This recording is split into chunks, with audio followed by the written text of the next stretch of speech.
You are listening to Hello Cupcake, It's Me, a podcast with your host, Michael Peterson.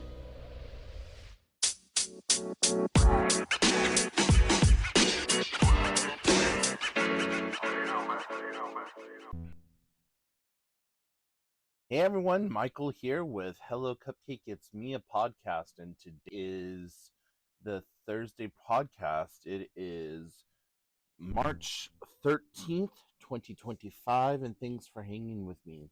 If you haven't done so already, please hit like and subscribe, then head on over to youtube.com/hellocupcakeitsme to check out the YouTube channel that is updated every Wednesday and Saturday. And make sure that you check out hellocupcakeitsme.com to give the blog some love.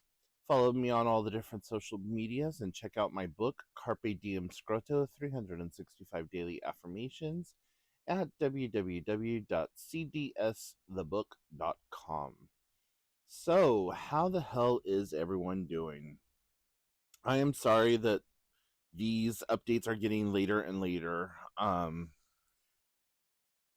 I just have so much going on Thursdays, and I'm not going to apologize above and beyond that, just that I have a lot going on Thursdays. So, anyways, yeah. This week has been kind of interesting so far.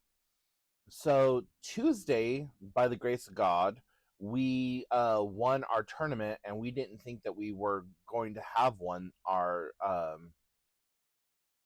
trivia tournament at the bar. So we are now 4-1 or 4-2 in our wins and losses. So we only need to win next week, and we should be moving up into the gold division, which we have literally been grinding away for the last 2.5 years in bronze, or not bronze, but in silver. So we were all really excited and happy to hear about that. If we win next week, then we will be getting our Einstein trophy, and we'll be able to have the bragging rights that we finally got up into gold division. So 2.5 years of grinding away in silver, that's a pretty damn big accomplishment. And we never went back into bronze division. We never left silver, but this is the closest that we've come in a very long time. So we are doing a all hands on deck for this coming Tuesday. And Monday, I had one of 2 therapy appointments that I've had this week. Monday is with my regular therapist, and we did this like 61 question test where everything was 0 to 10, and that was really freaking eye-opening. A lot of information showed up on that I didn't even suspect. So one of the things that I scored pretty high on was that I had anger intrusions. The second one that was the highest scoring is alter personalities. The third one was persecutory intrusions. So where like you feel like you're being persecuted or like attacked or what have you. The next one from there was the PTSD flashbacks, loss of memory,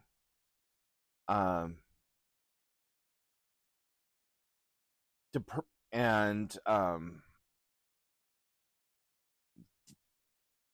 just a few other things like I'm sorry, I'm trying to read it all here as I'm recording this.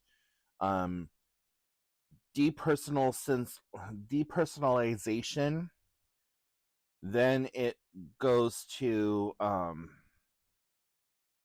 trance, which they never really did explain what trance was, but I think it was more like daydreaming. Then distressed, body symptoms, and then non-epileptic seizure. So, oh, I'm sorry, self-confusion, um, derealization, trance, distressed, body symptoms, and non-epileptic seizures, and amnesia. So, what all of that has brought about is the diagnosis of the fact that I have dissociative identity disorder, or DID. And for those of you who are not familiar with that, um, it's multiple personalities. Uh, Not in the extreme polarizing case like that movie from the uh, mid to late 70s, early 80s, called Sybil, with Sally Field, and she had like,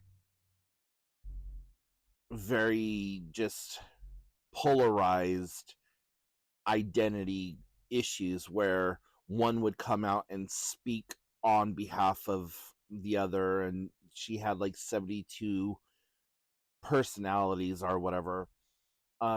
So from what I understand of DID, and this is not a modality or anything else that I have learned about in all of my mental health research and education, so it's definitely something I'm going to have to read up on, and just so that I have better understanding of myself and of the situation and the diagnosis. But basically, as you are growing up, if you are in traumatic, like toxic environments, that you can create this internal family structure or these other personalities to help you get through those specific moments in your life where you just needed extra help. So,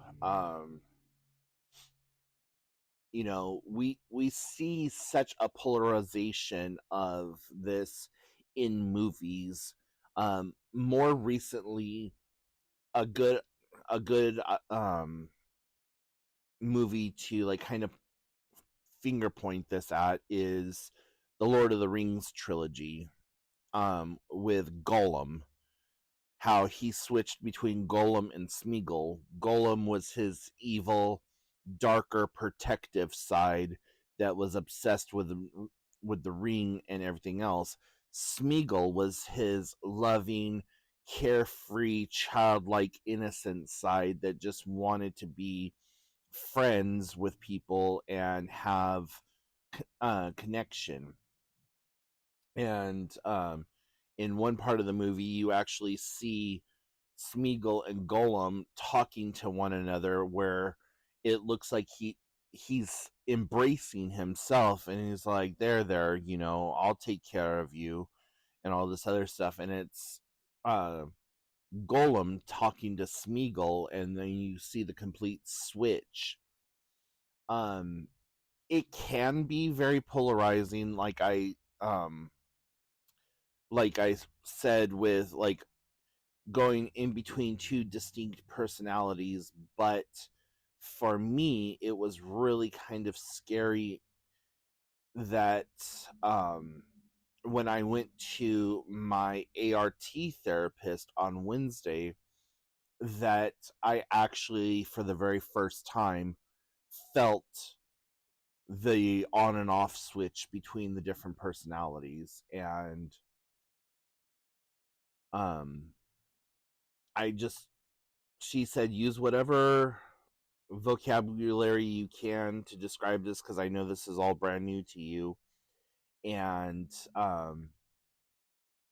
I started going into ADHD hyperfocus, and at one point, like, there was no other thoughts in my head except for we need to pay attention. And I told her, I said, right now it feels like everybody, like, you have my full attention. There's no other thoughts going on in my head right now. I don't hear any other of the personalities. I don't hear any of the other whatevers. And as she was talking, I told her, I said, okay, I just felt like this side of my brain go completely cold, which was weird.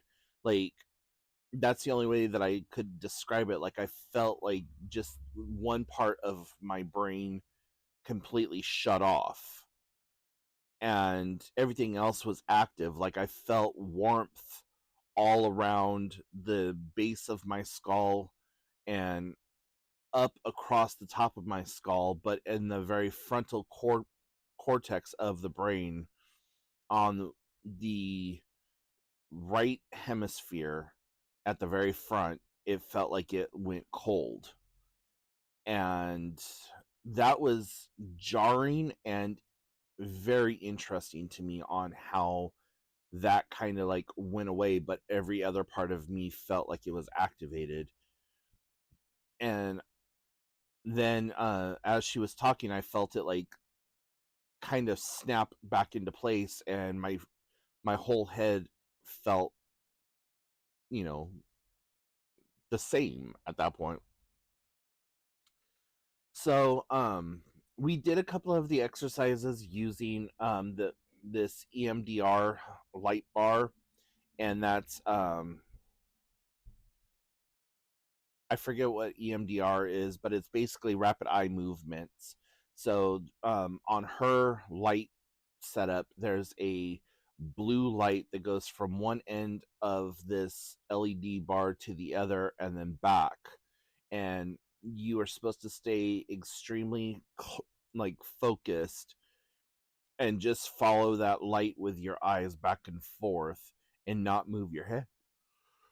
And so she said, if I see that you're moving your head, I will correct you, but just follow it back and forth with your eyes. And the first time that we did it, my hearing, like, it zoned in on the two clocks in her thing. And I'm one of those people that I hear silent sounds. So, like, if you have a GIF or GIF, whatever the hell you want to call it, but if you have like an animated picture of a ball bouncing, every time the ball hits the ground, even though there's no sound, I hear that plastic doing, like, of a ball hitting the ground. And so everything was out of sync when we first did the light bar. So the clock on the wall would tick, and that light would not be at either end of the bar, and then the clock that was right behind me would like click, and the bar and the light would be at a different location, and it felt very difficult to breathe, like really, really difficult to breathe.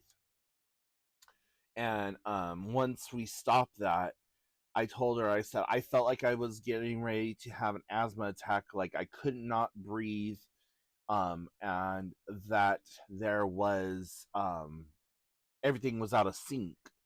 And she's like, oh, that's right, you can pick up on minute noises of some things. I said, yeah, so this would click and your light bar wouldn't be matched with that click, and then the clicking of the clock behind me didn't match up, and then I had that like weight on my chest where I felt like I couldn't breathe. I said, now The second time that we did it, everything kind of lined up. It was still off just a little bit, and once I started noticing that I felt like I couldn't breathe, I forced myself, and she said, "Yeah, I saw a change in your breathing, like a very like drastic change in your breathing." And I said that was me like being mindful of the fact that I could breathe, that there was nothing wrong with me being able to breathe. Um so really strange, really interesting, and I would love to see what their prognosis was and what they say to each other. I signed the paperwork so that the two therapists could speak to each other about what was going on with me, and but this is going to be really interesting. And after everything was all said and done, I was super duper lightheaded and just kind of felt like I was everything around me was just not like syncing properly. And it took me a couple of minutes to like kind of snap out of that. Um but for the most part it was really good. So um I'm excited to see where this leads. I'm scared because at almost 44, I'll be 44 on the 16th, but at almost 44, I thought that I knew myself, and now I'm being shown this whole other side of myself. And like, I went in originally for ADHD therapies, and now I'm finding out that there's not only the ADHD, but possible autism, and now this DID, which is leaning toward neurodivergence. And, um, I'm open to all of these different things, and just, I never identified myself as neurodivergent. I've never, like, identified myself as being autistic, but, you know, autism is a very broad spectrum, and it's kind of interesting and unique. And I don't know that there's part of me that is like, no, no, no, no, that's not me, that's not me. But at the other end of that, that's like, listen to what these two different doctors are saying. Like, they have no reason to just give you this diagnosis if this is not what they're seeing. And you yourself don't know or didn't know that this is what you needed to look for. So that's why you started going back to therapy, is because you needed answers that you weren't able to answer yourself. So I'm feeling confident and scared all at the same time about what's what. So very interesting. Um and yeah, this weekend's my birthday. So I'm going to be turning 44 on Sunday. And I need to I'm trying to figure out what to do for my birthday. And every year, one of the things that I love to do is I like to go to the Funko Pop store over in Everett, Washington. And it's like going to Disneyland for me. At having almost 700 Funko Pop, do I need any more goddamn Funko Pop? Absolutely not. But it's fun for me to go because I get to see the store. I get to see like all the different Funko Pops that are out there. Like, there are some that I didn't even know about. There are some that are exclusive to the store. And sometimes when you go there and you are shopping, they will sometimes give you a free Funko Pop or some kind of free little whatever. And the fact that I'm going on or around my birthday, um, I usually get an extra little whatever.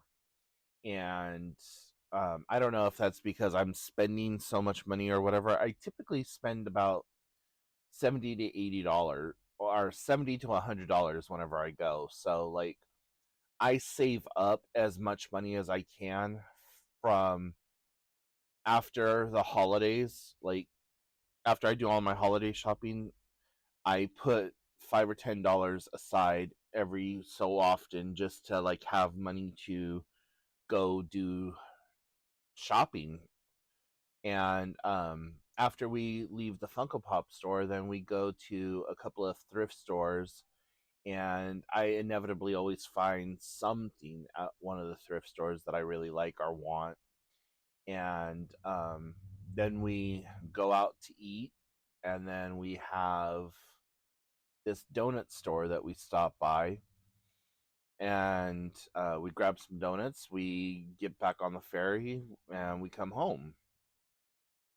Well, things are just really kind of difficult this year. And I kind of figured that they were going to be, and it's whatever. But so I think all we're going to do this year, as much as I really kind of want to do that, I just don't want to deal with all of the drama, all of the bullshit, all of the like whatever of trying to organize four different people plus like the trip over there. And then there was other stops along the way that I didn't want to make. One of the only other stops that I really wanted to make is they opened up a Voodoo Donuts in Seattle. And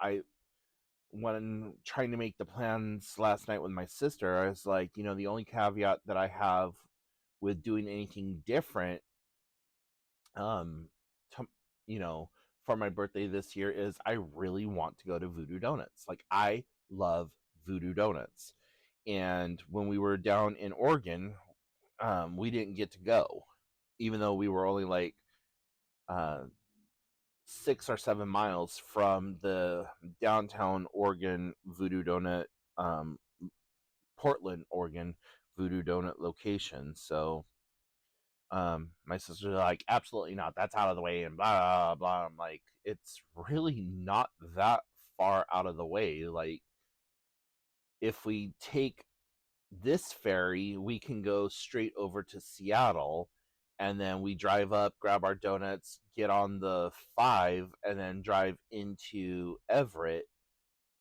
do what, and then come back the way that we normally would, and then take the other ferry that we usually take home.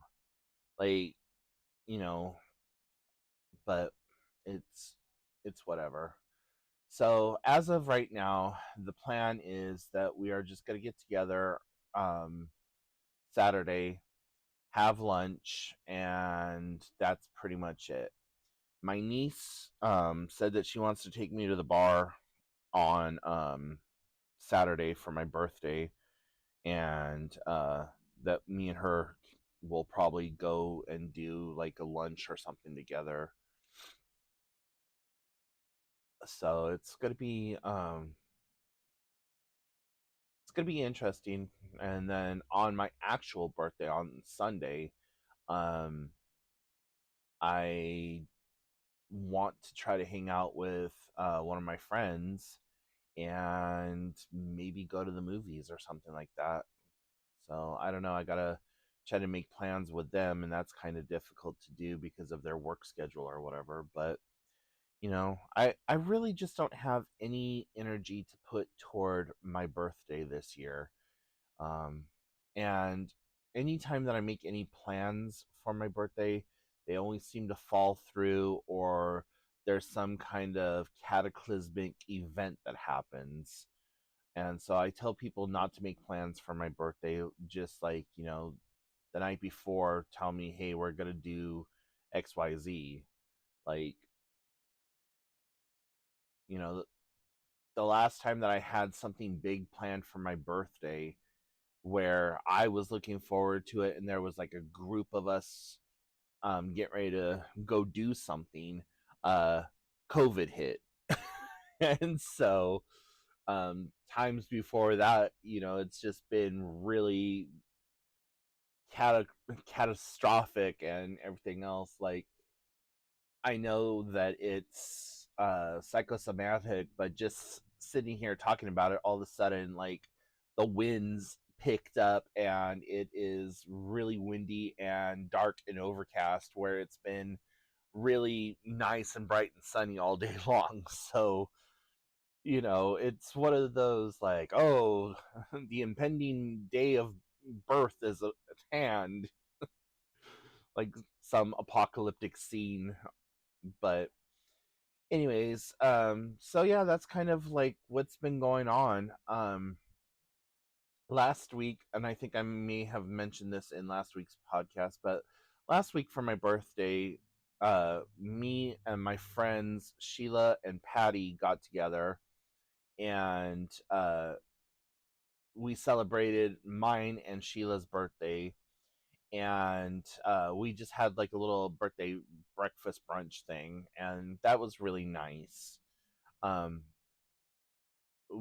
We as a collective decided to just combine our two, so then that way we didn't have to try to get together for one and then try to get together for another one and whatever else.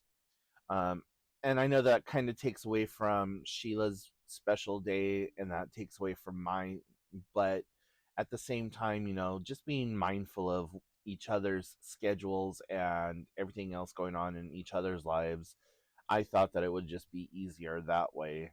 And maybe next year it would be that we are all able to do something on our birthdays, separately. Together but separate. It's just right now the timing just wasn't that right for everything. So anyways, guys, I'm going to go ahead and let you go. But if you have any questions, comments, concerns, please put them in the comment section down below. And like I said before, make sure that you follow me on all the different socials. And I will talk to y'all later. Bye, guys. Hey everyone, did you know that there is a new exciting book coming out by the aspiring author Michael Peterson, called Carpe Diem Scroto 365 Daily Affirmations? This book is a daily affirmation workbook that has mental health writing prompts to help you navigate your day better. With funny and witty plain English humor, you will find prompts that ask you things like, talk about a time that you needed support and didn't have it. What did you do to support yourself, and what tips and suggestions would you have for others who may be going through something similar? Each day, the affirmations help to reframe things so that you can get the best out of your day. And at the end of the day, there is a journaling section to write about the day's exploits. If you would like to learn more about this fabulous book, please visit the website www.cdsthebook.com. Again, that website is www.cdsthebook.com. If you have a podcast, radio show, or would like to book Michael for an engagement, or have him on your show, please send an email to cdsbook@gmail.com or look for the media kit and other booking information on the website.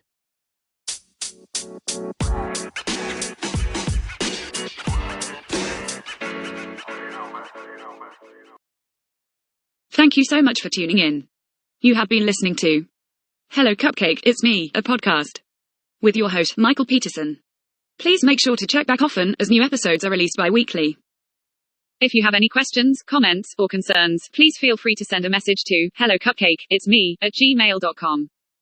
And until next time, stay happy, safe, and keep doing the best you can with what you have been given.